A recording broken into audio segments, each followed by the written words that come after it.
তো এই শান্তিপুরকে বলা হয় ধাম, নবদ্বীপ ধাম, শান্তিপুর ধাম, কাটোয়া ধাম, একচক্রা ধাম এবং খরদহ ধাম।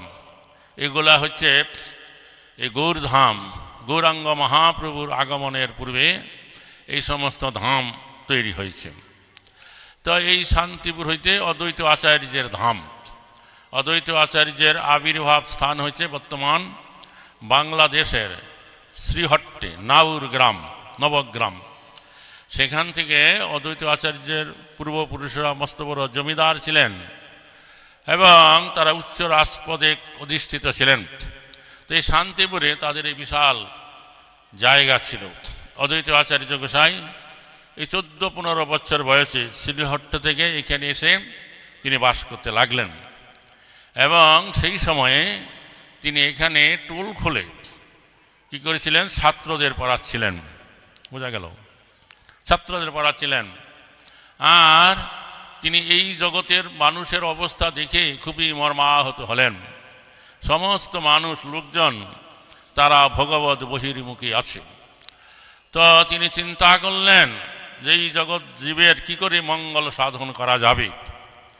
তো তিনি তখন চিন্তা করলেন যদি স্বয়ং ভগবান শ্রীকৃষ্ণকে এই জগতে আনয়ন করে তার দ্বারা এই কলিযুগের যে যুগ ধর্ম মহামন্ত্র কীর্তন করানো যায়, তাহলে একমাত্র তারা উদ্ধার লাভ করতে পারবে।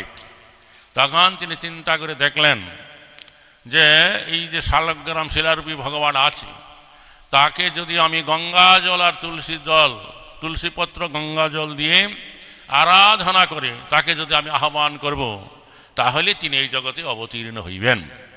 এইরকম চিন্তা করে অদ্বৈত আচার্য গোসাই তিনি প্রতিদিন সেই শালগ্রাম শিলারূপী ভগবানকে গঙ্গা জল আর তুলসী দলে পূজা করে অর্চনা করে আহ্বান জানাতেন, হুঙ্কার করতেন তাকে এই জগতে আসবার জন্য। তারপরে এক সময় গৌরাঙ্গ মহাপ্রভু অদ্বৈত আচার্যের হুঙ্কারে আহ্বানে এই জগতে অবতীর্ণ হইলেন। এটা গৌরাঙ্গ মহাপ্রভু বহুবার তার ভক্তগণের কাছে বলছেন যে আমি অদ্বৈত আচার্যের আহ্বানে হুঙ্কারে আমি এই জগতে অবতীর্ণ হয়েছি। তো অদ্বৈত আচার্য গোসাইয়ের যেমন এখানে বাড়ি ছিল, আবার নবদ্বীপ মায়াপুরেও তার একটা গৃহ ছিল। তিনি কখনো কখনো সেই নবদ্বীপ মায়াপুরে যেতেন, সঙ্গে তার সেই শালগ্রাম শিলা নিয়ে যেতেন। সেখানে গিয়েও তিনি সেই শালগ্রাম শিলার অর্চনা করতেন এবং সেখানে মহাপ্রভুর পূর্ব লীলায় যত পারিষদ ভক্তবৃন্দ আছে তারা বিভিন্ন স্থানে অবতীর্ণ হয়ে সেই নবদ্বীপে তারা তখন বাস করতেন। তো অদ্বৈত আচার্য গোসাই সেইখানে তিনি ভক্তদের সম্মুখে এই ভাগবতম গীতা পাঠ করতেন, ব্যাখ্যা করতেন এবং ভক্তিপর ব্যাখ্যা হুঙ্কার করে করতেন। তো যাই হোক, অদ্বৈত আচার্য গোসাই যখন এইখানে ছাত্র পড়াইতে শুরু করেছিলেন, তখন অদ্বৈত আচার্য গোসাই হচ্ছে মহাবিষ্ণুর অবতার। হ্যাঁ, আর হরিদাস ঠাকুর হচ্ছেন ব্রহ্মার অবতার। ব্রহ্মা তিনি কি করেছেন, তিনি যবনকুলে অবতীর্ণ হয়েছেন বর্তমান বাংলাদেশের সাতক্ষীরা জেলার বুরুন নামক গ্রামে। তো সেইখানে তিনি 5 বছর অবধি সেখানে ছিলেন, মাতৃদুগ্ধ পান করতেন। তারপর এক সময় সেখান থেকে এই হরিদাস ঠাকুর তিনি চলতে চলতে এই অদ্বৈত আচার্যের কাছে চলে আসেন। তো অদ্বৈত আচার্য গোসাই তাকে দেখে তিনি বুঝতে পারলেন এই স্বয়ং ব্রহ্মা তার কাছে চলে এসেছে। তখন তার নিকটে রেখে তিনি তাকে তার টুলে পড়াতেন। এইভাবে হরিদাস ঠাকুরের বয়স যখন 14-15 বছর হয়, তখন এই অদ্বৈত আচার্য গোসাই হরিদাস ঠাকুরকে ডোর কপিন বহির্বাস, এই মালা ঝোলা তিলক ইত্যাদি দিলেন। আর তাকে আজ্ঞা দিলেন তুমি এখন থেকে এই গঙ্গার তীরে ঘুরে ঘুরে উচ্চ করে হরিনাম করো। তখন থেকে হরিদাস ঠাকুর এই গঙ্গার তীরে ঘুরে ঘুরে উচ্চ করে হরিনাম করতেন আর ব্রাহ্মণের ঘিরে ভিক্ষা নির্বাহ করতেন। তো যাই হোক, এইভাবে হরিদাস ঠাকুর ব্রহ্মার অবতার, মহাবিষ্ণুর অবতার অদ্বৈত আচার্য গোসাই এখানে অনেক কাল অতিবাহিত করলেন। তারপর এক সময় যখন 1460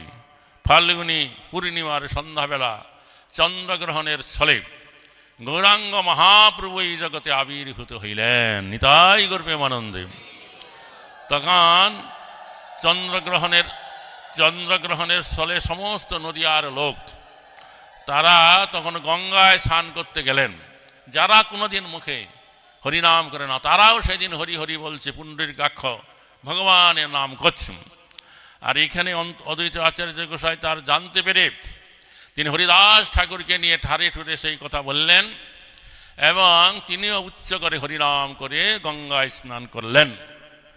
তো এইভাবে মহাপ্রভু জগতে যখন অবতীর্ণ হইলেন তখন অদ্বৈত আচার্য গোসাই যখন মায়াপুরে তার গৃহে গিয়ে ভাগবতম পাঠ করতেন তখন শিশু নিমাই তখন যেন সেই সভাতে মহাপ্রভু জ্যেষ্ঠ হয় কিনা বিশ্বরূপ ভগবান, তিনি সেখানে ভাগবতের ব্যাখ্যাপুর ব্যাখ্যা করতেন। তা শুনে অদ্বৈত গোসাই হুঙ্কার করতেন।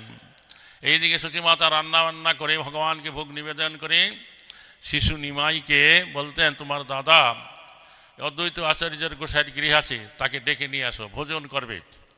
তখন সেই শিশু নিমাই অদ্বৈত আচার্যের গৃহে যেতেন, মাথায় ঝুটি বাঁধা, এবং তিনি সমস্ত তার পূর্বলীলা যত পারিষদ ভক্ত তাদেরকে তিনি দেখছেন। আর ভাইকে বলছেন, ভাই ঘরে চলো, মা ডাকছে, তুমি ভোজন করবে।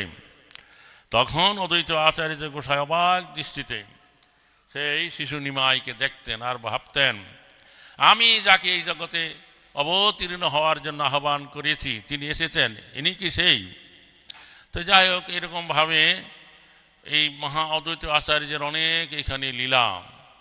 তারপরে এক সময় মহাপ্রভু যখন গয়া গেলেন, গয়াতে গিয়ে ভগবান বিষ্ণুর পাদপদ্ম দর্শন, ঈশ্বরপুরী পাদের কাছে মিলন এবং তার কাছ থেকে কৃষ্ণ মন্ত্রে দীক্ষিত হলেন। এবং তখন তিনি এই কৃষ্ণ নাম করে কান্না করতে করতে নবদ্বীপে মায়াপুরে ফিরে আসতেছিলেন। আসার পথে তিনি কানাই নাথশালায় গিয়েছিলেন। কানাই নাথশালা আপনারা গেছেন, সেখানে এখন ইস্কনের সেই সেবা গ্রহণ করা হয়েছে, 30 বছর হয়ে গেল, 34 বছর। তো সেখানে একটা ছোট্ট পাহাড়ের উপরে রাধা কৃষ্ণের মন্দির আছে, রাধা কানাইয়া লাল। এবং সেখানে এসে মহাপ্রভু এই কানাইয়া লালের দর্শন পেলেন এবং মায়াপুরে এসে তিনি ভক্তগণের কাছে বলছিলেন যে, গয়া হইতে আসিতে দেখিনু কানাই নাটশালা নামে এক গ্রাম, গয়া হইতে আসিতে দেখিনু সেই স্থান, তমাল শ্যামল এক বালক সুন্দর, নবগুঞ্জা মালা সহিত কুন্তল মনোহর, হাসিতে হাসিতে আমার নিকটে আইলা, আমা আলিঙ্গিয়া পালাইলা কোন ভিতে। তো আমি আর তাকে দেখতে পাচ্ছি না। তখন থেকে মহাপ্রভু কৃষ্ণ প্রেমের যে বিরহ দশা তা দেখা দিল। গয়াতে ঈশ্বরপুরী পাদের মিলন, তার কাছে কৃষ্ণ নাম গ্রহণ এবং বিষ্ণুর পাদপদ্ম দর্শন করে তার কৃষ্ণপ্রেম অঙ্কুরোদ্গম হয়েছিল। আর গয়াতে কানাইয়ালালের দর্শন প্রাপ্ত হওয়ার পরে তার কৃষ্ণ প্রেমের যে বিরহ দশা তা উপস্থিত হলো। এইভাবে তিনি কৃষ্ণ প্রেমে বিরহ দশা নিয়ে, যাহা কৃষ্ণ কোথা যাম কোথা গাম, কাহা গেলে কৃষ্ণ পাম, এই ভাব নিয়ে তিনি তখন এই নবদ্বীপ মায়াপুরে ফিরে এলেন। তো তার যে ভক্তরা তারা তো নিমাই পণ্ডিতকে দেখে অবাক হয়ে গেল যে নিমাই পণ্ডিতের কি করে এই ভাবান্তর হলো। নিমাই পণ্ডিত আগে স্বরদর্শনের ন্যায় সাংখ্য পাতঞ্জলের কথা নিয়ে ভক্তগণের সাথে জিজ্ঞাসা করতেন, ন্যায়ের ফাঁকি জিজ্ঞাসা করতেন, তারা কি উত্তর দিতে পারত না, মহাপ্রভু তা মীমাংসা করে দিতেন। এখন সেই বিদ্যার উদ্ধত আর নাই, কৃষ্ণ নাম করে করে অঝর নয়নে সে কান্না করছে। তখন মহাপ্রভু তার এই ভক্তগণকে নিয়ে নদের লীলা শুরু হলো। ভোজ লীলা ছিল দৌড়াদারি ছুটাছুটি, আর এই নদের লীলা হচ্ছে কি যে গড়াগড়ি হরিনাম করে গড়াগড়ি কান্নাকাটি। তখন তিনি তার এই যে স্বরূপ, তিনি যে ভগবান, তা ভক্তগণকে তিনি দেখাতে লাগলেন। তারপরে মহাপ্রভু ভক্তগণের কাছে এক সময় বললেন যে, আমি এলাম নারার হুঙ্কারে, সুতি আসিলাম ওই ক্ষীর সমুদ্রে, ঘুম ভঙ্গ হইল মোর নানার হুঙ্কারে। নারা মানে নারা আমাকে এই জগতে আনয়ন করে এখন শান্তিপুরে হরিদাসকে নিয়ে সে সেখানে আছে। হ্যাঁ, তখন ভক্তরা জিজ্ঞাসা করলেন, হে প্রভু, তুমি নারা বলো কাকে? নারা? বলছে, আরে তোমরা যাকে অদ্বৈত আচার্য বলে জানো সেই হচ্ছে নারা। আমার নিদ্রা ভঙ্গ হইল এ নারার হুঙ্কারে। তখন মহাপ্রভু রামাই পণ্ডিত, শ্রীরাম পণ্ডিত নাকি রামাই পণ্ডিত, শিবাস ঠাকুরের ভাই, তাকে বললেন যে তুমি যাও শান্তিপুরে গিয়ে অদ্বৈত আচার্যকে এখানে নিয়ে এসো, সে এসে যেন সস্ত্রীক আসেন এবং আমার যেন পূজা করেন। তখন এই রামাই পণ্ডিত তাড়াতাড়ি তিনি এই শান্তিপুরে এলেন, এসে অদ্বৈত আচার্যের কাছে সব কথা বললেন, যা যা তিনি দেখছেন ঈশ্বরিক লীলা। তখন অদ্বৈত আচার্যের যে চরিত্র সেটা হচ্ছে অত্যন্ত গম্ভীর। এই কখনো তিনি নিজেকে প্রকাশ করেন, আবার তৎক্ষণাৎ আবার লুকিয়ে ফেলেন। বলছে, আরে কই, আমি তো কোনো শুনি নাই যে উচ্চ করে হরিনাম কীর্তন করে ভগবানের ঈশ্বরের আরাধনা। এই কীরকম তিনি আমাকে আবার ডাকেছে? বলে, তুমি যাও, ফিরে যাও, তুমি ফিরে গিয়ে বলো যেন অদ্বৈত আচার্য আইল না। বলছে, না, তুমি তার সাথে অবশ্যই মিলিত হবে, তাও আমরা দেখব, তুমি আর অপেক্ষা করো না, তাড়াতাড়ি চলো। তখন অদ্বৈত আচার্য গোসাই এই রামাই পণ্ডিতের সাথে তিনি মায়াপুরে গেলেন। তো গিয়ে তিনি কি করলেন, নন্দন আচার্যের বাড়ি আগে পড়েন, সেখানে গিয়ে তিনি লুকিয়ে রইলেন। এই রামাই, তুমি যাও, গিয়া মহাপ্রভুকে বলো যেন অদ্বৈত আচার্য গোসাই এলো না, দেখি কি বলে। তখন অদ্বৈত আচার্যের কথা অনুসারে রামাই পণ্ডিত মহাপ্রভুর কাছে গেলেন, এই কথা বলবেন। আর তার আগেই মহাপ্রভু বলছে, আরে রামাই, তুমি একা এলে, আর তোমাকে পাঠায়ে সেই নারা নন্দন আচার্যের গিয়ে সে লুকিয়ে রইল, তুমি যাও, এক্ষুনি যাও, তাকে দিয়ে এক্ষুনি ডেকে নিয়ে আসো। তখন রামাই আবার ছুটে নন্দন আচার্যের গৃহে এলেন, বললেন, প্রভু সর্বনাশ, আমি কি বলবো, আমার বলার আগেই তুমি যেখানে লুকিয়েছো মহাপ্রভু আমায় বলে দিয়েছে, আর দেরি নাই, ভনিতা করো না, তাড়াতাড়ি চলো।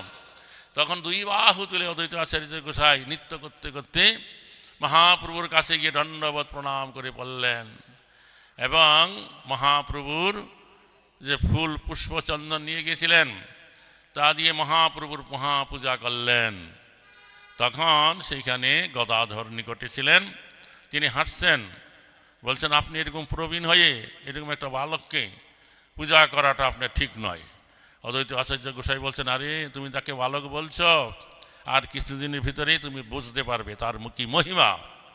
তো এইরকমভাবে তখন এই অদ্বৈত আচার্য গোসাইয়ের সাথে সমস্ত ভক্তরা মিলিত হয়ে মহাপ্রভুকে নিয়ে এই হরিনাম কীর্তন করতে শুরু করলেন অদ্বৈত আচার্য শিবাস ঠাকুরের গৃহেতে।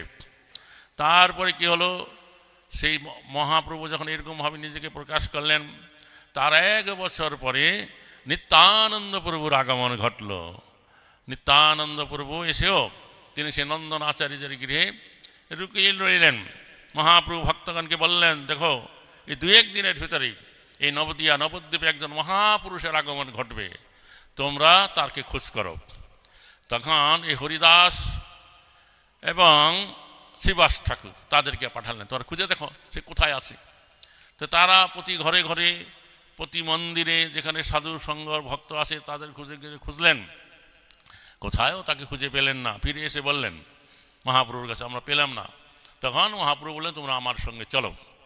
তখন মহাপ্রভু সরাসরি নন্দন আচার্যের গৃহে গিয়ে নিত্যানন্দ প্রভুর সাক্ষাৎ পেলেন এবং তাকে নিয়ে চলে এলেন। এসে মাকে বললেন, দেখো মা, দাদা এসেছে। শশীমাতা দেখে বললেন, আরে অবিকল বিশ্বরূপ ফিরে এসেছে। এইভাবে গৌর নিত্যানন্দের মিলন হলো এবং শিবাস ঠাকুরের গৃহে নিত্যানন্দের স্থান হলো। তারপরে তারা সকলেই মিলে উচ্চ করে হরিনাম কীর্তন করতে লাগলেন।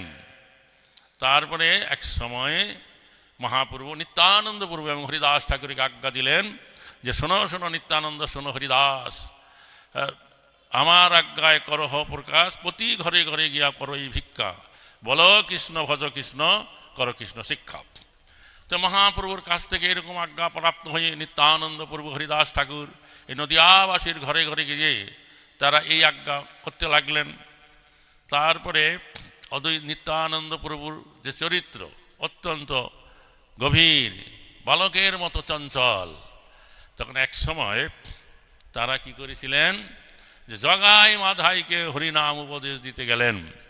লোকেরা বললেন এই পথে গোসাইরা যাবেন না, এখানে দুইজন মদ্যপ আছে, মাতাল আছে, হ্যাঁ, এখানে যাকে পায় তাকেই ধরে খিলায়, আপনারা এইদিকে যাবেন না। তখন নিত্যানন্দ হরিদাস ঠাকুরকে বলছে, দেখ হরিদাস, যে তোমার এই যে প্রভু মহাপ্রভু, সে ভালো লোক নিয়ে কি করে কীর্তন করে, যদি এইরকম অধম পতিত জীবকে যদি উদ্ধার করতে পারে তবেই বুঝবো তার ঈশ্বরের বাহাদুরি। যে চলো, তিনি আমাদেরকে উপদেশ করতে বলছে, কে ভালো লোক কে মন্দ লোক তা তো বিচার করতে বলে নাই, চলো আমরা একই হরিনামের উপদেশ দেব। তখন নিত্যানন্দ হরিদাস জগাই মাধাই একবার মাতাল হয়ে বিভোর হয়ে পড়ে আছে। তো একটু শুনতে পায়, এরকম একটু দূরে থাকতে বলছে যে বলো কৃষ্ণ ভজ কৃষ্ণ করো কৃষ্ণ শিক্ষা। জগাই মাধাই বলছে, আরে কেরে কেরে, এই বলে একে ধরতে আছে, ধর ধর করে। তখন নিত্যানন্দ হরিদাস দুইজন ছুটে পালাচ্ছে। তখন কিছুটা দূর চলে এসে দুইজনকে ধরে কোলাকুলি করছে যে ওরা আর আসছে না। তখন ফিরে এসে হরিদাস ঠাকুর অদ্বৈত আচার্যের কাছে বলছে যে হে প্রভু, দেখো কি অদ্ভুত ব্যাপার, প্রভু আমাদেরকে কি করছে, নাম এক পাগলের সাথে আমাকে নাম প্রচার করতে পাঠায়। আর সেই কি করে যে কখনো কখনো এমন করে খলখল করে হাসে, কখনো আবার দৌড়াদৌড়ি ছুটাছুটি করে, আর কখনো এই যে স্বর্ণ বিষ দেখলে তার উপরে চলে বসে যে আমি মহেশ, আবার কুমারী মেয়ে দেখলে বলে আমায় করো বিয়ে। তা আজকে কি করেছে, দুই মদ্যপ তাকে হরিনাম উপদেশ করতে গিয়েছে। তা যেই হরিনাম উপদেশের কথা আমরা দুজনে বলছি, আমাদেরকে ছুটে আসছে ধরে পিলাবে মারবে বলে। তো নিত্যানন্দ খলখল করে আগে আগে ছুটে যাচ্ছি, আমি স্থূল, আমি ছুটতে পারি না, তো তোমার কৃপায় কোনো রকমভাবে আমি প্রাণ বেঁচে এসেছি। তখন অদ্বৈত আচার্য গোসাই বলছে, আরে ও তো নিজেই একটা পাগল, এ সকলকে এরকম পাগল করে ছাড়বে। তো যাই হোক, এরকমভাবে অদ্বৈত আচার্যের লীলা। তারপরে এক সময় মহাপ্রভু 24 বছর বয়সে, যেই মাঘ মাস, তার শুক্লপক্ষে প্রভু করিলা সন্ন্যাস গ্রহণ করেছিলেন নবদ্বীপ মায়াপুর থেকে গিয়ে কাটোয়ায় কেশব ভারতীর আশ্রমে। এবং মহাপ্রভুর ইচ্ছা ছিল যে তিনি কি করবেন, যে বৃন্দাবনে গিয়ে নিভৃতে নিকুঞ্জে হরিনাম করবেন। তখন তিনি রারো দেশে 3 দিন ভ্রমণ করলেন। তারপরে নিত্যানন্দ প্রভু মহাপ্রভুকে ভুলাইয়া ভালাইয়া এই গঙ্গার তীরে শান্তিপুরে নিয়ে এলেন। কীরকম করে, যে এক সময় কিছু রাখাল বালকেরা সেখানে গাভী চড়াচ্ছিল, তাদের কাছে গিয়ে নিত্যানন্দ বললেন যে দেখো, এই পথে কিছুক্ষণ পরেই একজন সন্ন্যাসী আসবে, তাকে যদি বৃন্দাবনের পথ বলে যে কোন পথে যাব বৃন্দাবন, তা তোমরা কি করবে, এই গঙ্গার তীরের পথ দেখাই দিবে যে এইদিকে বৃন্দাবন যাওয়ার পথ। তো এইভাবে মহাপ্রভু যখন ভক্তগণকে নিয়ে সেই দিকে আসছিলেন, তখন সেই সমস্ত রাখাল বালকেরা তারা হরিবোল হরিবোল বলছে। সঙ্গে সঙ্গে মহাপ্রভু সেই সমস্ত বালকগণের কাছে গিয়ে তাদের মাথায় হাত দিচ্ছে যে তোমরা হরিনাম শোনাই আমাকে ধন্য করলে, সেই বালকগণ তোমরা বলো যে আমি কোন পথে যাব বৃন্দাবন। তো নিত্যানন্দ পূর্ব শিক্ষানুসারে সেই সমস্ত বালকেরা পূর্ব দিকের পথ দেখাই দিলেন, এই দিকে বৃন্দাবন যাওয়ার পথ। তখন মহাপ্রভু তীব্র বেগে হরিনাম করতে করতে গঙ্গার তীরে চলে এলেন। তখন নিত্যানন্দ প্রভু এসে তাকে দেখা দিলেন, বললেন যে হে নিত্যানন্দ, তুমি কি করে জানলে যে আমি বৃন্দাবনে যাব? বলে আমিও তোমার সঙ্গে বৃন্দাবন যাব। তখন বলে বৃন্দাবন আর কত দূর? বলে এই সামনে যমুনা, আগে যমুনা দর্শন করো। তখন এই বলে গঙ্গার তীরে চলে এলেন মহাপ্রভু। এই গঙ্গাকে তখন যমুনা জ্ঞান করে তার স্তবস্তুতি প্রণাম করতে লাগলেন। এবং এই গঙ্গায় তিনি স্নান করে যখন উঠলেন, তখন এইদিকে অদ্বৈত আচার্য গোসাই নৌকা নিয়ে ওই গঙ্গার তীরে গেলেন এবং তিনি মহাপ্রভু দেখে প্রণাম করে জোরহাতে দাঁড়িয়ে রইলেন। তখন মহাপ্রভু বললেন, হে অদ্বৈত আচার্য, তুমি তো অদ্বৈত আচার্য গোসাই, তুমি কি করে জানলে যে আমি বৃন্দাবনে এসেছি? তখন অদ্বৈত আচার্য গোসাই বললেন, হে প্রভু, তুমি যখন যেখানে থাকো সেটাই বৃন্দাবন, এই গঙ্গার তীরে মোর ভাগ্যে তোমার আগমন। তখন মহাপ্রভু নিত্যানন্দ প্রভুকে বললেন, হে নিত্যানন্দ, তুমি আমাকে বলছিলাম এই গঙ্গাকে এনে যমুনা কহিলাম। তখন অদ্বৈত আচার্য গোসাই বললেন যে শ্রীপাদ নিত্যানন্দ যা বলছে ওইটা ঠিক আছে, তুমি এখন সত্য সত্যি যমুনায় স্নান করলে। কারণ যে প্রয়াগে গঙ্গা আসছে একদিক থেকে, আর তার আরেক দিক থেকে যমুনা নদী এসে গঙ্গার সাথে মিলিত হয়েছে, অর্থাৎ গঙ্গার পশ্চিম ধার দিয়ে যমুনা নদী প্রবাহিত হচ্ছে। তুমি এখন গঙ্গার পশ্চিম তীরে স্নান করলে, তাই তুমি যমুনাতেই স্নান করেছ। তখন অদ্বৈত আচার্য গোসাই বলছেন যে তোমার গায়ে ভিজা বসন আছে, তুমি আমার সঙ্গে, আমি তো শুকনা বসন এনেছি, তা পরিধান করো। তখন সেই শুকনা বসন পরিধান করলেন এবং নৌকায় চড়ে অদ্বৈত আচার্য গোসাই এই নিত্যানন্দ এবং গৌরাঙ্গকে নিয়ে তার এই গৃহে চলে এলেন এবং এখানে এসে তার পাদপ্রক্ষালন করলেন। এবং এইদিকে অদ্বৈত আচার্য গোসাই এবং তার পত্নী কে সীতা ঠাকুরানী, তারা অনেক কিছু রান্না করেছেন, তা ভগবানকে ভোগ দিয়েছেন। অদ্বৈত আচার্য গোসাই তখন আরতি করলেন। তখন সেই যে স্থান নিত্যানন্দ অদ্বৈতের ভোজনের স্থানে তিনি নিয়ে এলেন বহুবিধ অন্ন ব্যঞ্জন, পিঠা পানা রান্না করে রেখেছেন। বললেন, নিত্যানন্দ মহাপ্রভু দেখে বললেন, ওহ, এই অন্ন ভোজন করা দূরে থাক, এর যে সৌরভ গন্ধেই কৃষ্ণ ভক্তি লাভ হয়, তবে অন্য কিছু পাত্র আনো, আমি এত অন্য একটা পাত্রে এর থেকে অল্প অল্প করে তুলে আমাকে দাও। তখন অদ্বৈত আচার্য গোসাই বলছে, না, এখানে যা দেওয়া আছে সব তোমাকে ভোজন করতে হবে, কারণ তুমি ব্রজমণ্ডলে তোমার মা এই যে যশোদা, রোহিণী, তারা কত কত রান্না করে তা তুমি খাও। তারপরে সেই ব্রজমণ্ডলে তোমার কত মাসিমা, পিসিমা, ঠাকুরমা কত কিছু আছে, তাদের ঘরে তুমি ভোজন করো, আর নীলাচলে তুমি 56 বার ভোগ গ্রহণ করো। তদ অপেক্ষা এটা তো এক মুষ্টি অন্ন, আমি একটু সুখারুখা রান্না করেছি, তা একটু ভোজন করো। তখন সেইভাবে তাকে সেখানে বসালেন। বড় বড় যে আঠিয়া কলার পাতা এবং তার ডোঙ্গা দিয়ে নানা রকম ব্যঞ্জন, পিঠা পানা কত কিছু রান্না করেছেন। তো সেই সব মহাপ্রভুকে, নিত্যানন্দ প্রভুকে আগ্রহ করে অদ্বৈত আচার্য গোসাই ভোজন করালেন। আর নিত্যানন্দ তখন ঠাট্টা করে অদ্বৈত আচার্য গোসাইকে বলছেন, আজকে 3 দিন ধরে উপবাসী আছি, হ্যাঁ, আমার ইচ্ছা ছিল যে ব্রাহ্মণ অদ্বৈত আচার্য গোসাই নিমন্ত্রণ করেছে, আজকে একটু পেট ভরে খাবো, তো এই যা কিছু একটু সুখারুখা খেলাম, আমার পেটও হল না। তখন অদ্বৈত আচার্য গোসাই বললেন যে তুমি বোধহয় এই ব্রাহ্মণকে দণ্ড দিতে এই সন্ন্যাস গ্রহণ করেছ, তা আমি দরিদ্র ব্রাহ্মণ, তুমি খাবে 10-20 জনের অন্ন, আমি অন্ন কোথায় পাবো? তখন নিত্যানন্দ প্রভু কি করলেন, এক মুষ্টি অন্ন হাতে নিয়ে অদ্বৈত আচার্যের গোসাই ছুঁড়ে মারলেন। আর অদ্বৈত গোসাই তার লাগাতেই তিনি একবারে নৃত্য করতে লাগলেন, আজকে আমার অবধূতের ঝুঁটা আমার গায়ে লাগলো, আমি ধন্য হয়ে গেলাম, নিতাই গর্বে আনন্দে হরি বল। তো এইভাবে এই সন্ন্যাস গ্রহণ করার 3 দিন পরে মহাপ্রভু এখানে এসেছিলেন। তারপরে মহাপ্রভু নির্দেশ দিলেন যে আমার মাকে এবং নবদ্বীপের যত ভক্ত আছে তাদেরকে এখানে ডেকে নিয়ে আসো। তখন তাদেরকে এখানে ডেকে আনা হলো, সচিমাতাকে পালকি করে এখানে আনা হলো। মহাপ্রভু সচিমাতাকে দেখেই প্রণাম করলেন, আর নিমাই রে বলে মাতা কান্না করতে লাগলেন।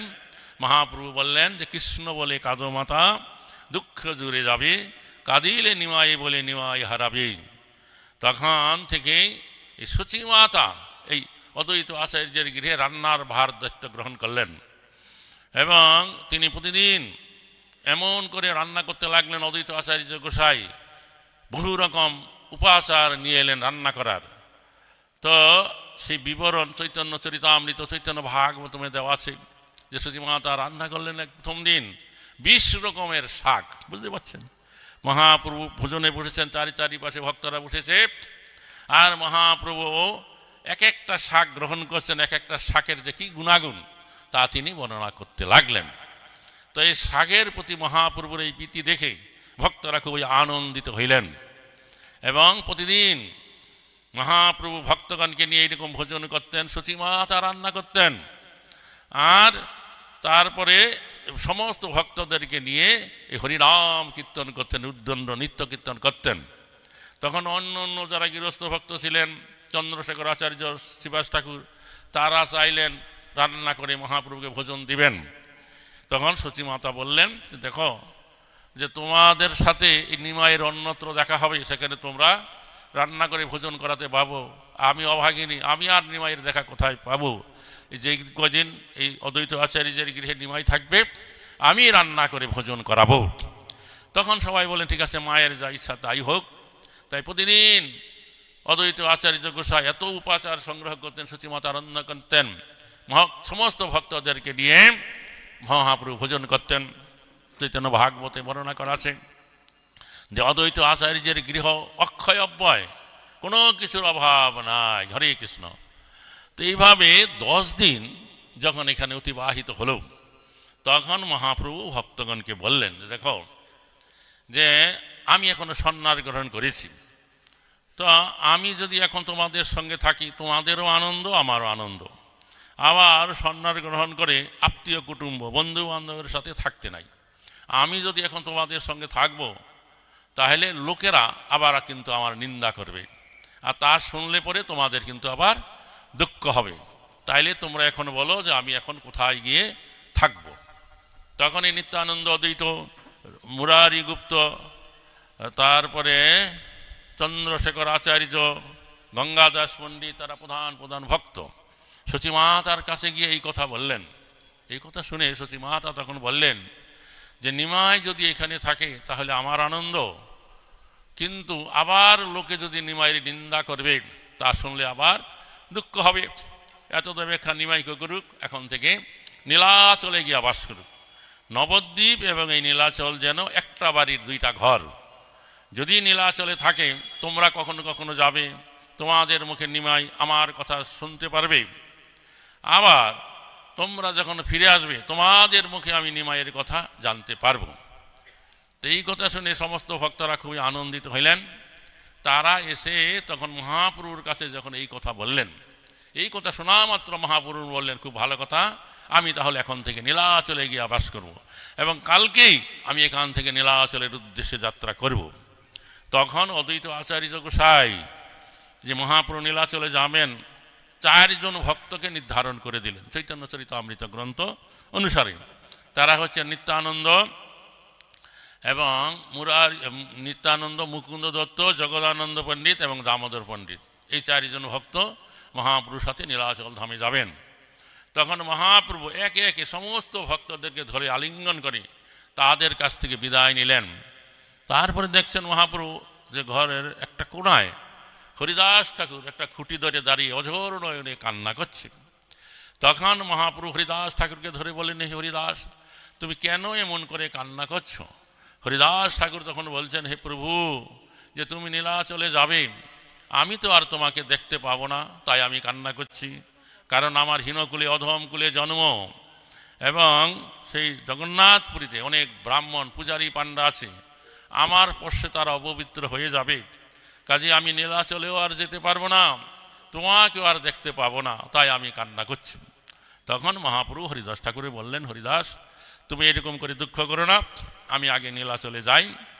নীলাচলে আমি গিয়ে জগন্নাথের কাছে নিবেদন করব, তোমার জন্য যেন জগন্নাথ একটা নির্জন স্থান রাখে, যেখানে থেকে তুমি ভজন করবে এবং হরিনাম করবে, নীলাচলে বাস করবে।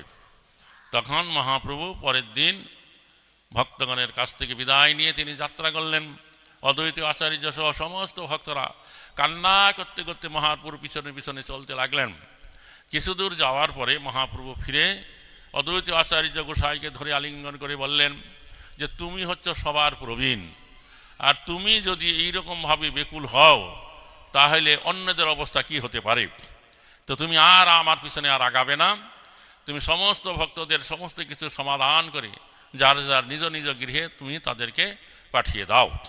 এই বলে মহাপ্রভু সেই 4 জন ভক্তকে সঙ্গে নিয়ে তিনি আদি গঙ্গার তীরে তীরে কলকাতার উপকণ্ঠ হয়ে একেবারে দক্ষিণ 24 পরগনায়, যেখানে 8টি সারা গ্রাম আছে, অনন্ত আচার্যের গৃহে একদিন ছিলেন। তারপরে অম্বলিঙ্গ ঘাট, যেখানে নন্দার মেলা হয়, সেখানে গিয়ে রাত্রিবেলা নৌকায় করে তিনি তম্মুলুক হয়ে তিনি নীলাচলের পথে গিয়েছিলেন। হরে কৃষ্ণ, হরি বল। তারপরে কি হলো, যে অদ্বৈত আচার্য গোসাই তো এখানে থাকতে লাগলেন। মহাপ্রভু কিন্তু নীলাচলে গিয়েই মানে মাঘ মাসে তিনি সন্ন্যাস গ্রহণ করলেন, ফাল্গুন মাসে গিয়ে নীলাচলে বাস করলেন, চৈত্র মাস নীলাচলে অবস্থান করে তিনি সার্বভৌম ভট্টাচার্যকে ভক্তিপথে আনয়ন করেন। তারপরে যখন দক্ষিণ বৈশাখ মাস পড়েছিল তখনই তিনি কালা কৃষ্ণ দাসকে নিয়ে দক্ষিণ ভারত ভ্রমণে চলে গেলেন এবং তার সাথে যে সমস্ত ভক্তরা গিয়েছিলেন তাদের কাউকে নিলেন না। বললেন, আমি যতদিন পর্যন্ত দক্ষিণ ভারত থেকে ফিরে না আসবো ততদিন পর্যন্ত তোমরা নীলাচলে অবস্থান করবে। তার 2 বৎসর পরে সেই মহাপ্রভু দক্ষিণ ভারত ভ্রমণ করে আবার নীলাচল ধামে ফিরে এলেন এবং নীলাচলে ফিরে এসে কালা কৃষ্ণদাস তার দক্ষিণ ভারত ভ্রমণের সঙ্গে তাকে বঙ্গদেশে প্রেরণ করলেন যে তুমি বঙ্গদেশে ফিরে গিয়ে আমার যেখানে যেখানে যত ভক্ত আছে নবদ্বীপ, শান্তিপুর, কালনা, কাটোয়া এবং শ্রীখণ্ড, কুলিনগ্রাম ভক্তগণকে বলবে যে মহাপ্রভু এই দক্ষিণ ভারত ভ্রমণ করে নীলাচল ধামে ফিরে এসেছে। মহাপ্রভু আজ্ঞা হয়েছে এই বছর মহাপ্রভু সমস্ত ভক্তরা যেন নীলাচলে গিয়ে মহাপ্রভুর সাথে মিলিত হয়ে জগন্নাথের রথযাত্রায় অংশগ্রহণ করেন। তো কালাকৃষ্ণ দাস তাড়াতাড়ি এই সংবাদ এসে ভক্তগণের কাছে দিলেন। ভক্তরা খুবই আনন্দিত হইল এবং সেই বছর শিবানন্দ সেন কাঁচরাপাড়া নিবাসী, আগে নাম ছিল কাঞ্চনপল্লী, তা তিনি দায়িত্ব গ্রহণ করলেন এই ভক্তগণকে নিয়ে তিনি নীলাচলে যাবেন। সেই বছর এই অদ্বৈত আচার্য গোসাই সহ 300-400 ভক্তের একটা দল নীলাচলে গেলেন। মহাপুরুর সাথে মিলিত হয়ে জগন্নাথের রথযাত্রায় তারা অংশগ্রহণ করলেন। তারপরে রথযাত্রার পরে 4 মাস তারা সেই নীলাচলে ছিলেন।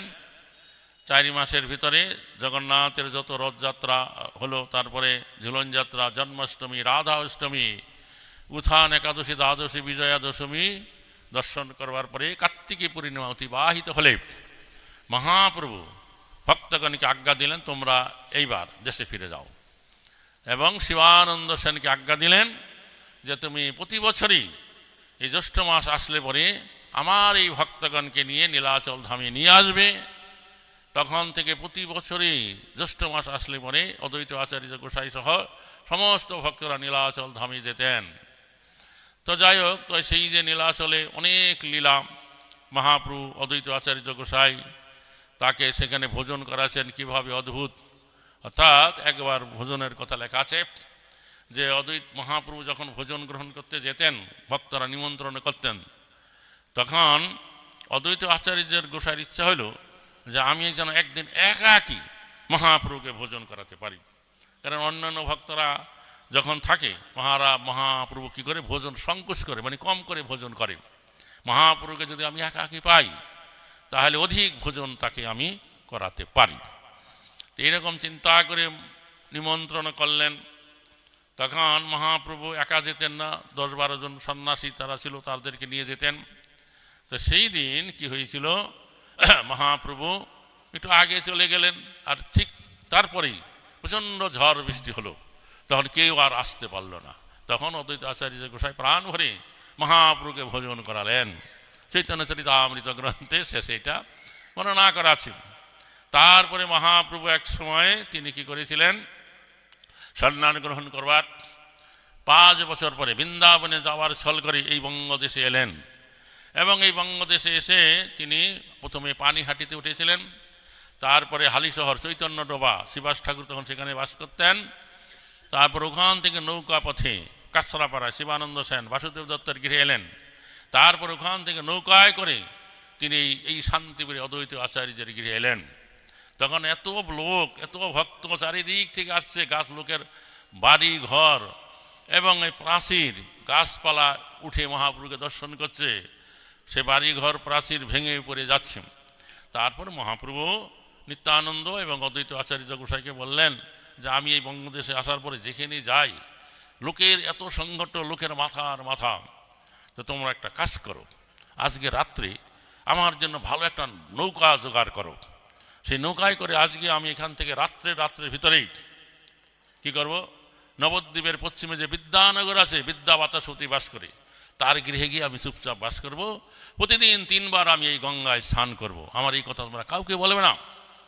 তখনই নিত্যানন্দ অদ্বৈত তারা হাসাহাসি করলেন, হে প্রভু, তুমি নবদ্বীপে যাবে আর নির্জনে থাকবে, গঙ্গায় 3 বার স্নান করবে, এ কি কখনো হয়? আকাশে সূর্যের উদয় হলে সকলেই তাকে দেখতে পায়। হরে কৃষ্ণ। তো মহাপ্রভু ইচ্ছা অনুসারে তারা নৌকা জোগাড় করে দিলেন, নৌকা ছেড়ে দিল। মহাপ্রভু মাঝিদেরকে বললেন, তোরা তাড়াতাড়ি নৌকা চালাও, এই রাত্রের মধ্যেই আমি যেন বিদ্যানগরে বিদ্যা বাচস্পতির গৃহে চলে যেতে পারি। তা সেই অনুসারে শেষ রাত্রে নৌকা গিয়ে বিদ্যানগরে লাগলো। মহাপ্রভু নৌকা থেকে নেমেই বিদ্যা বাচস্পতির গৃহে গিয়ে ডাকলেন, হে বাচস্পতি তুমি ওঠো, আমি এসেছি। বিদ্যা বাচস্পতি তখন শয্যা ত্যাগ করে নাই। তিনি অবাক হয়ে শুনলেন কে যেন আমাকে ডাকছে। তখন দরজা খুলে দেখছেন সাক্ষাৎ মহাপ্রভু তার উপস্থিত। তিনি অবাক হয়ে গেলেন, কিং কর্তব্য বিমুখ, এখন কি করবেন? মহাপ্রভু বললেন যে দেখো, তুমি কাউকে কিছু বলো না, আমি তোমার গৃহে এসেছি, কয়েকদিন আমি থাকবো, গঙ্গায় 3 বার স্নান করব, আমার আগমনের কথা তুমি কাউকে বলবে না। এইভাবে বিদ্যা বাচস্পতি মহাপ্রভু সেবা পূজার ব্যবস্থা করতে লাগলেন। একটু বেলা হলো, আর পূর্ব দিকে গঙ্গা, সেখানে বহু মানুষের সংগঠন, বহু লোকের কোলাহল। তারা তাড়াতাড়ি কি করে খবর পেয়ে গেছে এই গঙ্গা পার হয়ে এসে মহাপ্রভুকে দর্শন করবেন। তখন মহাপ্রভু এই দেখছে তারা যে নৌকা পার করবে, খেয়ারি মাঝি নাই নিষেধ করছে, এখন উঠবেন না, হয়ে গেছে, বুড়ে যাবে। মানুষ শুনে তাড়াতাড়ি নৌকায় উঠে নৌকা ডুবে যায়, কেউ সাঁতরায়, কেউ কলা গাছ ধরে, কেউ কলসি ধরে। গঙ্গা পার হয়ে কিছুক্ষণের ভিতরেই সেই বিদ্যা বাচস্পতির গৃহে চারিদিকে লোকে লোকারণ্য হয়ে গেল। তারা হরিবোল হরিধ্বনি করছে, মহাপ্রভুকে দর্শন করবেন। আর বিদ্যা বাচস্পতি তখন এসে বলছে, প্রভু আমি কিন্তু কাউকে কিছু বলি নাই, এই সমস্ত লোকেরা কি করে আপনার এই আগমন বার্তা জানতে পারলো, আর কি করি এত হাজার হাজার লোক চলে এলো, আমি কিছু বলতে পারছি না। আপনি একটু তাড়াতাড়ি বাহিরে আসুন, লোকেকে দর্শন দেন। তখন মহাপ্রভু বেরিয়ে 2 হাত তুলে হরি বল বলছে। হাজার হাজার লোক হরিনাম করছে, তারা উচ্চ করে হরিনাম করছে, হরে কৃষ্ণ। কেউ ভূমিতে গড়াগড়ি দিচ্ছেন। আর এত লোকের সংগঠন হয়েছে, বন জঙ্গল গাছপালা ভেঙে পথঘাট হয়ে যাচ্ছে। এইভাবে 3 দিন অতিবাহিত হওয়ার পরে হঠাৎ মহাপ্রভু উধাও। বিদ্যা বাচস্পতি বুঝতে পারছে না মহাপ্রভু কোথায় গেল। আর যাহারা সম্প্রতি এসেছে তারা বিদ্যা বাচস্পতিকে বলছে যে, হে ব্রাহ্মণ ঠাকুর, তোমার গৃহে মহাপ্রভু এসেছে, তুমি একবার দয়া করে তাকে আমাদের দেখাও, আমরা তা একটু উদ্ধার হই। তো বিদ্যা বাচস্পতি বলছেন যে, মহাপ্রভু আমার গৃহে এসেছিল ঠিকই, কিন্তু আমিও এখন তাকে খুঁজছি, তিনি যে কোথায় চলে গেছি আমি তো তা জানি না। তো লোকেরা এই কথা বিশ্বাস করে না। তারা মনে করছে মহাপ্রভুকে ঘরে লুকিয়ে রেখে এই ব্রাহ্মণ হয়ে আমাদেরকে এরকম প্রতারণা করছে। ব্রাহ্মণ হয়ে এত প্রতারক হয় কি করি, আমরা যে উদ্ধার পাই ওনার কি ক্ষতি। বিদ্যা বাচস্পতি মহাপ্রভুর বিরহে কাতর, তদুপরি লোকের এই গঞ্চনা কথা। তারপরে 2 জন লোক এসে বলছে যে মহাপ্রভু এখন কুলিয়ানগরে, কিনা পুলিয়ানগরে চলে গেছে, তার একজন ভক্ত আছে তার গৃহে, মাধব দাসের গৃহে, সেখানে চলো, গেলে মহাপ্রভু দর্শন পাবে। তখন বিদ্যা বাচস্পতি সভাকার উদ্দেশ্যে বলছে, মহাপ্রভু এখন এই যে এরা এসেছে নবদ্বীপ কুলিয়া থেকে, সেই বিদ্যা বাচস্পতির মাধব দাসের গৃহে আছে, চলো সেখানে যাই, সেখানে গেলে দর্শন পাবো। তারপরে সকলে আবার সেই কুলিয়ানগরে এলেন, মহাপ্রভুর দর্শন পেলেন। মহাপ্রভু সেই যাত্রায় সেখান থেকে তিনি রামকেলি হয়ে কানাই নাশালায় গিয়ে তিনি আর বৃন্দাবনের দিকে যান নাই। তারপর ওখান থেকে আবার চলতে চলতে শান্তিপুরে অদ্বৈত আচার্যের গিয়ে চলে এলেন। এইখানে এসে তিনি ঘোষণা করলেন, আমার এই যাত্রায় আর বৃন্দাবনে যাওয়া হচ্ছে না, তোমরা সকলে আপন আপন গৃহে ফিরে গিয়ে কৃষ্ণ নাম করে আমাকে আশীর্বাদ করো, আমি যেন সুখে বৃন্দাবনে যেতে পারি। কয়েকজন ভক্তকে সঙ্গে নিয়ে মহাপ্রভু আবার নীলাচল ধামে চলে গেলেন। তো সেই বছরে বিজয়া দশমীর দিন মহাপ্রভু যাত্রা করে তিনি কটককে ডাইনি রেখে বায়ে যে ঝাড়িখণ্ড বনপথে বনের যত বাঘ ভাল্লুক হরিণ ময়ূর হাতি সবাইকে কৃষ্ণ নাম দিয়ে মত্ত করাইয়ে তিনি বেনারস হয়ে বৃন্দাবনে গিয়েছিলেন। বোঝা গেল। তারপরে আরেকবার মহাপ্রভু যখন এখানে এসেছিলেন, তখন এই যে অদ্বৈত আচার্যের গুরুদেব কে, মাধবেন্দ্র পুরীপাদ। তো সেই মাধবেন্দ্র পুরীপাদ তিনি বৃন্দাবন থেকে পুরীধামে যাচ্ছিলেন কি করতে, যে চন্দন মলয়জ চন্দন আনতে। সেই গোপাল, গিরিধারী গোপাল তাকে আজ্ঞা দিয়েছিল যে আমার তাপ দূর হয় না, তুমি মলয়জ চন্দন আনো। তো তিনি সেই বৃন্দাবন থেকে আস্তে আস্তে এই শান্তিপুরী অদ্বৈত আচার্যের গৃহে উঠলেন। আর অদ্বৈত আচার্য গোসাই দেখছেন মহা এক প্রেমিক ভক্ত, প্রেমময় কলেবর, তাকে দেখেই তিনি কি করলেন, সাষ্টাঙ্গে দণ্ডবত প্রণাম করে তার সেবা করলেন এবং তার সেবা করলেন। তারপরও তার কাছ থেকে দীক্ষামন্ত্র মেগে নিলেন। তো সেইখান থেকে সে মাধবেন্দ্র পুরীপাদ এখান থেকে তিনি সেই রেমুনায় গেলেন। রেমুনায় গিয়ে অদ্ভুত লীলা হলো, ক্ষীর প্রসাদ পাওয়ার বাসনা হলো, আর স্বয়ং গোপীনাথ তার জন্য ক্ষীরভাণ্ড চুরি করে রাখলেন, যার জন্য তার নাম হয়ে গেল ক্ষীরচূড়া গোপীনাথ। তারপর তিনি বৃন্দাবনে গিয়ে, আর বৃন্দাবন নীলাচলে গিয়ে এই মলয়জ চন্দন সংগ্রহ করে যখন ফিরে আসছিলেন, আবার রেমুনাতে যখন এলেন, তখন পূজারীরা তাকে দেখে চিনতে বলেন এই সন্ন্যাসীর জন্য গোপীনাথ ক্ষীর ভাণ্ড চুরি করেছে। তো সেখানে তিনি তখন স্বপ্নে দর্শন পেলেন। তার গোপাল বলছে, তুমি এই চন্দন ঘষে এই গোপীনাথের অঙ্গে লেপন করো, গোপীনাথের অঙ্গ আমার অঙ্গ একই। তখন সেই থেকে অক্ষয় তৃতীয়ার থেকে এই লীলা শুরু হয়েছিল আমাদের এই গৌড়ীয় বৈষ্ণব সমাজে, চন্দন যাত্রা উৎসব, গোপীনাথের বা ভগবানের অঙ্গে চন্দন লাগানো। তো যাই হোক, তারপরে তিনি আবার নীলাচলে গেলেন। সেখান থেকে ফিরে যখন এসেছেন আবার রেমুনাতে তিনি সিদ্ধিপ্রাপ্ত হয়েছিলেন। রেমুনাতে তার সমাধি আছে, সেটা হচ্ছে গোবিন্দ দ্বাদশী তিথি, অর্থাৎ আমাদের এই দোল পূর্ণিমা আরম্ভ হওয়ার পরে যে একাদশী দ্বাদশী তিথিতে তার তিরোভাব তিথি। তো মহাপ্রভু একবার যখন এখানে ছিলেন এই সন্ন্যাস গ্রহণ করবার পরে, তখন এই গোবিন্দ দ্বাদশী তিথি মাধবেন্দ্র পুরী পাদের আরাধনার তিথি এসে উপনীত হইল। তখন এই অদ্বৈত আচার্য গোসাই মহাপ্রভুর উপস্থিতিতে সেই উৎসব উদযাপন করবার তিনি শুরু করলেন। চারিদিক থেকে নানা রকম সহ্য আসতে লাগলো। তো চৈতন্য ভাগবত বলছেন অদ্বৈত আচার্যের গৃহে অক্ষয় অব্যয়। তখন মহাপ্রভু সমস্ত ভক্তরা সেই উৎসবের সেবা কার্যে অংশগ্রহণ করলেন, এক একজন এক একটা সেবার দায়িত্ব নিলেন। এবং তখন মহাপ্রভু উৎসবের দিন সকালবেলা ঘুরে ঘুরে দেখতে লাগলেন যে কি কি সহ্য আছে। এক এক ঘর দেখছে কলা পাতায় ভর্তি, এক এক গৃহে চাউলে ভর্তি, ডালে ভর্তি, এরকম এক এক প্রকার বহু রকম সরঞ্জাম ঘর ঘর ভর্তি হয়ে আছে। তখন মহাপ্রভু খুব প্রসন্ন হইলেন এবং তিনি বললেন যে অদ্বৈত আচার্য গোসাই সাক্ষাৎ মহেশ ছাড়া এত সম্ভার কে সংগ্রহ করতে পারে। তখন সচিমাতা এবং সমস্ত গৃহিণীরা দায়িত্ব নিলেন যে এই উৎসবে রন্ধন কার্য করবার জন্য। তারা রন্ধন কার্য করতে লাগলেন। তারপরে মহাপ্রভু ভক্তগণকে নিয়ে উদ্দণ্ড হরিনাম কীর্তন করতে লাগলেন। তারপরে সেই সমস্ত রন্ধন করা দ্রব্যাদি ভগবানের উদ্দেশ্যে ভোগ নিবেদন করা হলো এবং মাধবেন্দ্র পুরীপাদকে অর্পণ করা হলো। তারপরে মহাপ্রভু সমস্ত ভক্তদেরকে নিয়ে সেখানে ভোজন করলেন। তো সেই যে এটাকে বলা হয় মাধবেন্দ্র পুরীপাদের তিথি গোবিন্দ দ্বাদশী উৎসব, তখন থেকে এই শান্তিপুরে প্রতি বছরই মহাপ্রভুর ভক্তগণ এসে কি করে এই গোবিন্দ দ্বাদশী উৎসব উদযাপন করে থাকে। এইভাবে চলে আসছিল।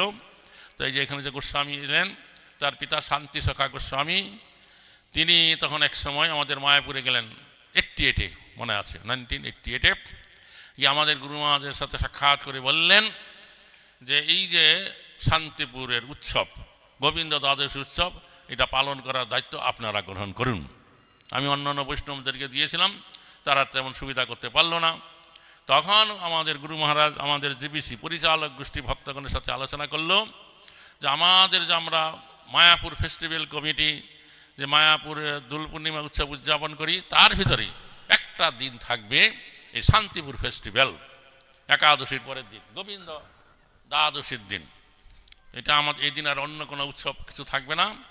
তখন থেকে প্রতি বছর সমস্ত বিদেশি ভক্তরা মায়াপুরে যারা আসে তাদেরকে নিয়ে বাসে করে সকালবেলায় এখানে চলে আসেন এবং এখানে এসে সমস্ত রান্নাবান্না করার দায়িত্ব, ভোগ নিবেদন সমস্ত গ্রহণ করেন এবং সমস্ত হাজার হাজার লোককে ওই আমবাগানে প্রসাদ বিতরণ করা হয়।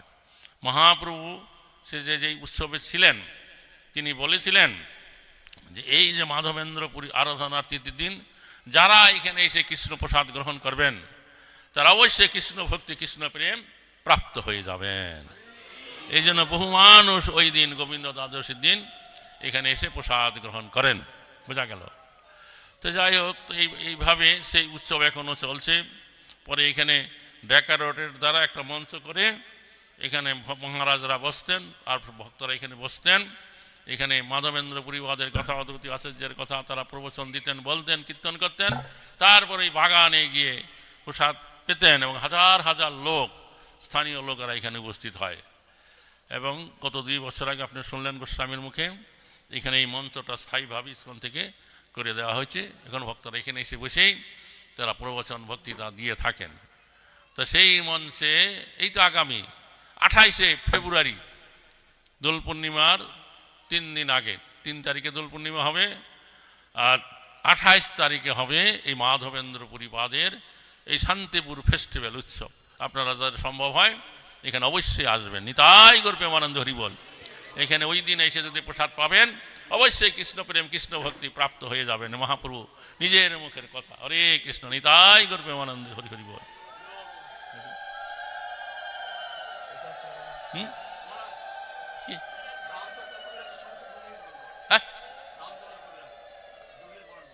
রামচন্দ্র কবিরাজ 2 দিন আগে তার তিরোভাব উৎসব হয়ে গেছে, 6 তারিখে, আজকে 8 তারিখ, বুঝতে পারছেন? আচ্ছা, রামচন্দ্র কবিরাজ হচ্ছে শ্রীনিবাস আচার্য ঠাকুরের শিষ্য, বুঝতে পারছেন? হরে কৃষ্ণ। তো এই রামচন্দ্র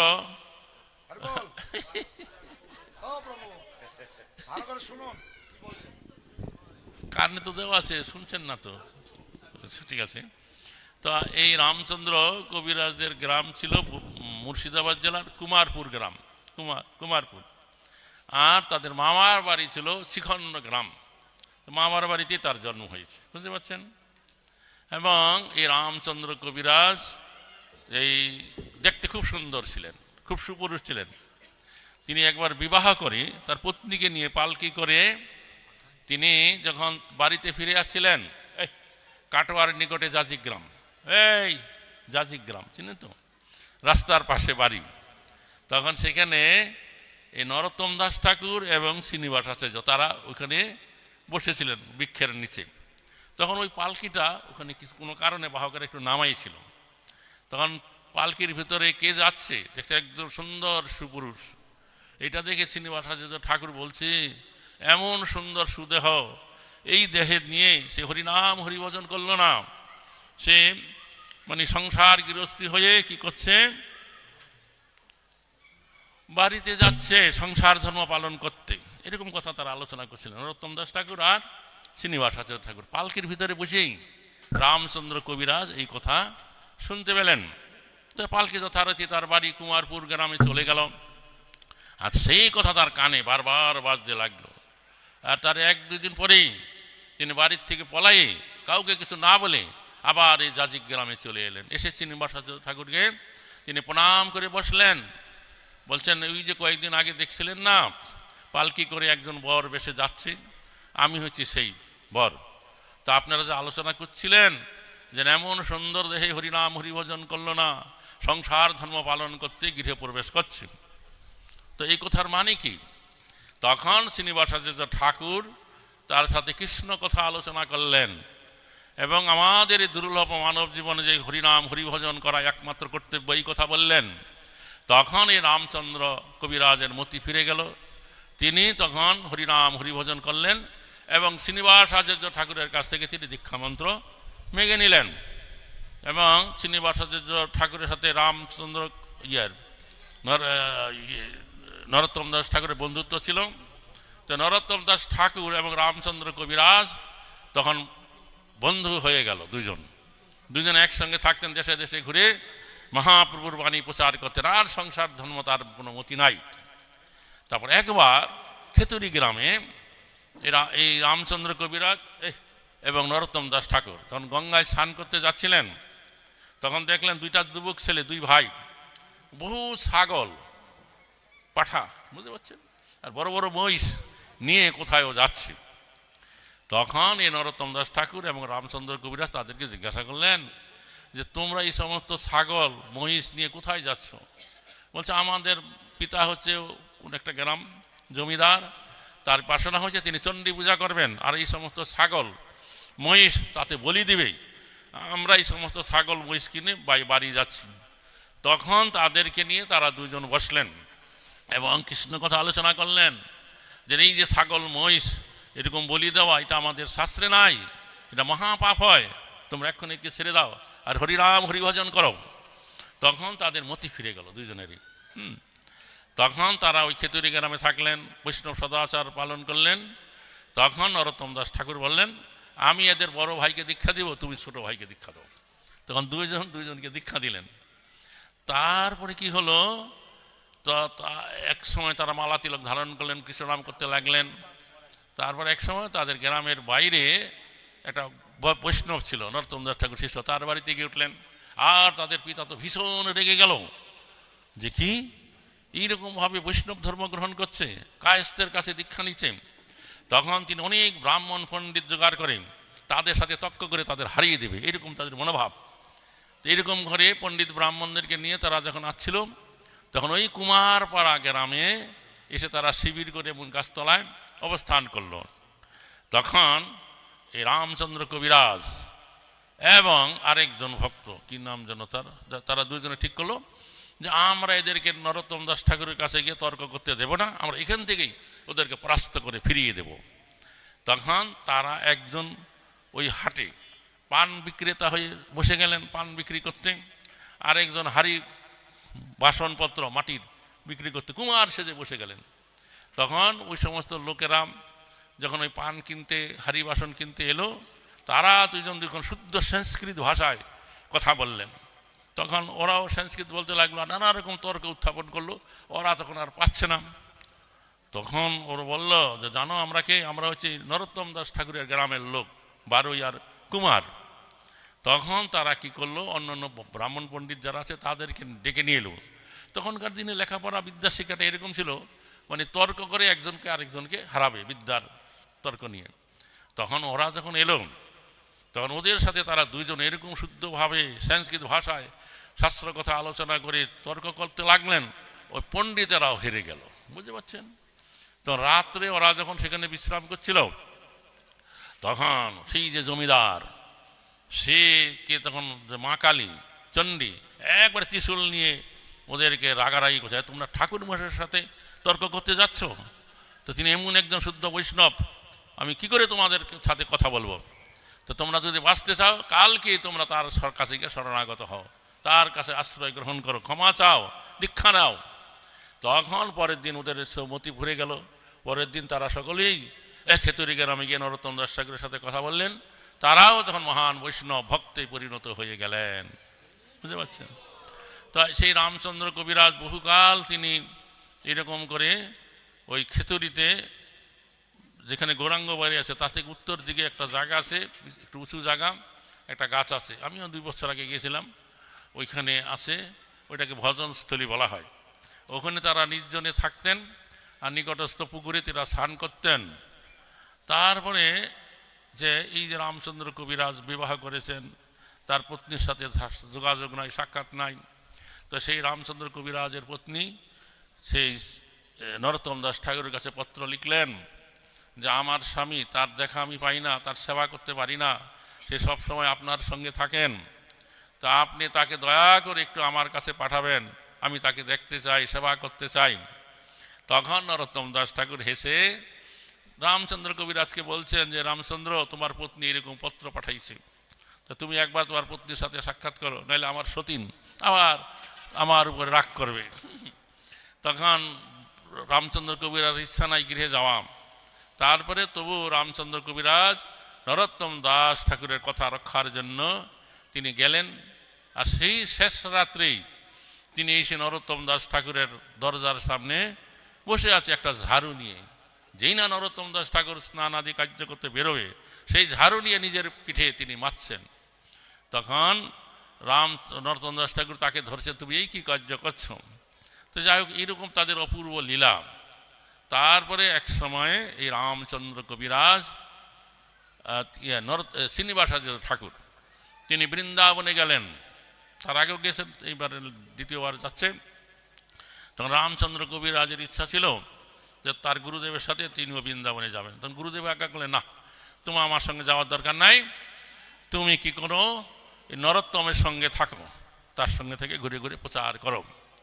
আর শ্রীনিবাস ঠাকুর বৃন্দাবনে যখন গেলেন, তিনি ছিলেন গোপাল ভট্ট গোস্বামীর শিষ্য, তার সাথে মিলিত হলেন। গোপাল ভট্ট গোস্বামী জিজ্ঞাসা করলেন, তুমি কি বিবাহ করেছ? বলে, না করি, কেন কহ? তখন বললেন যে তাহলে তুমি এই রাধা রমণের সেবা পূজার দায়িত্ব গ্রহণ করো, মহান্ত হও। তখন তিনি আনন্দে ঘুরতে লাগলেন। তার কিছুদিন পরেই এই যে শ্রীনিবাসাচার্য ঠাকুরের পত্নী দ্রৌপদী দেবী, তিনি এই রামচন্দ্র কবিরাজকে ডেকে বললেন যে তোমার গুরুদেব অনেক দিন হয়ে গেল বৃন্দাবনে গেছে, তুমি এইবার বৃন্দাবনে গিয়ে গুরুদেবকে নিয়ে আসো। তখন রামচন্দ্র কবিরাজ খুব আনন্দিত হলেন যে গুরুদেব সঙ্গে করে নাই, গুরুমাতা আজ্ঞা দিচ্ছে, এইবার আমি যেতে পারি। তখন তিনি গেছেন বৃন্দাবনে, প্রথম আগে যান নাই কোনোদিন। তখন তিনি ভাবলেন যে আমি গুরুদেবকে কোথায় খুঁজে পাই, তো আগে আমার পরম গুরুদেব আছে গোপাল ভট্ট গোস্বামী রাধারমণ মন্দিরের পাশে, সেখানে গিয়ে তার সাথে সাক্ষাৎ করলে খবর পাওয়া যাবে। তখন সেখানে গিয়ে যখন পরম গুরুদেবকে প্রণাম করে তিনি বসলেন, পরিচয় বলো তুমি কে? বলছেন, আমি হচ্ছে রামচন্দ্র কবিরাজ, আপনার যে শিষ্য শ্রীনিবাসাচার্য ঠাকুরের আমি শিষ্য। বলো, তুমি আমার গ্র্যান্ড ডিসাইপল, নাতি শিষ্য। ধরে তাকে আলিঙ্গন করলে, আমি প্রথম আজকে আমার নাথ শিষ্যকে দেখলাম। তো বলে, তুমি যে হঠাৎ করে এলে কি ব্যাপার? তখন উনি বলেন, গুরুমা এরকম আজ্ঞা দিল গুরুদেবকে ফিরে আসার জন্য। গুরুমা, তার মানে শ্রীনিবাস বিবাহ করেছে। তিনি তো রেগে আগুন হয়ে গেলেন, আমার কাছে কেন মিথ্যা কথা বললো? তখন শ্রীনিবাসাচার্য ঠাকুর যখন আসলেন, তিনি জিজ্ঞাসা করলেন, কেন তুমি বিবাহ করেছো, আমার কাছে মিথ্যা কথা বলছো, করো নাই? তখন বলছে, দেখুন গুরুদেব, একটা মিথ্যা কথার ফলে যদি এত সম্পদ প্রাপ্ত হওয়া যায়, এই বৃন্দাবনে বাস, রাধারমণের সেবা, বৃন্দাবনে বৈষ্ণবগণের সঙ্গ পাওয়া, আর একটা মিথ্যা কথায় কতটুকু পাপ হয়, আর তার একটা মিথ্যা কথার ফলে যদি এত কিছু পাওয়া যায়, তাহলে কেন বলবো না? তখন গোপাল ভট্ট গোস্বামী বললেন, ঠিক আছে, এরা এই রামচন্দ্র সম্প্রতি এসেছে, আগে কখনো আসে না, ওদের নিয়ে একটু বৃন্দাবন ঘুরে দেখাও, তারপর তাড়াতাড়ি বাংলায় চলে যাও, নিতাই গৌর প্রেমানন্দে হরি হরি বল। এইরকমভাবে বৈষ্ণবগণের অদ্ভুত চরিত কথা। তারপরে তিনি সবসময় নরোত্তম দাস ঠাকুরের সঙ্গে ছিলেন। নরোত্তম দাস ঠাকুর তার কীর্তনের পদে বহুবার লিখেছেন, রামচন্দ্র সঙ্গমাগে নরোত্তম দাস। তো একবার নরোত্তম দাস ঠাকুর যখন বৃদ্ধকাল, অসুস্থ, বার্ধক্যজনিত অসুস্থ, তখন একবার রামচন্দ্র কবিরাজ বৃন্দাবনে গেছেন। তো রামচন্দ্র কবিরাজের ছোট ভাই হচ্ছে গোবিন্দ দাস। গোবিন্দ দাসের অনেক পদ কীর্তন আছে, মধ্যযুগীয় শ্রেষ্ঠ পদকর্তা। তো বৃন্দাবনে গিয়ে তিনি দেহপ্রাপ্ত হয়ে গেছেন। তখন এই কথা নরোত্তম দাস ঠাকুর আর অন্যান্য বৈষ্ণবরা তারা তখন চিন্তা করলেন যে ঠাকুর মশাইয়ের কাছে এই কথা বলা যাবে না, তাইলে তিনি তার দেহেতে প্রাণ থাকবে না। কিন্তু তারা না বললে কি হবে? নরোত্তম দাস ঠাকুর অন্তরে তা বুঝতে পারলেন। তার কীর্তনের পদে তিনি লিখছেন যে রামচন্দ্র বৃন্দাবনে গেল, আর ফিরে এলো না, আর তার মুখের কথা শুনতে পাই না। আবার যদি আমার পুনর্জন্ম হয়, এই রামচন্দ্রের সঙ্গে যেন হয়। এই পড়া পড়ে তারা বুঝতে পারল, হায় হায়, আমরা তাকে না বললে কি হবে? ঠাকুর মশাই বুঝতে পেরে গেছেন। তো যাই হোক, এটাই যে তিথিটা গেল 2 দিন আগে, 6 জানুয়ারি, সেই দিন ছিল তার এই তিরোভাব তিথি। নিতাই গৌর প্রেমানন্দে হরি হরি বল বল।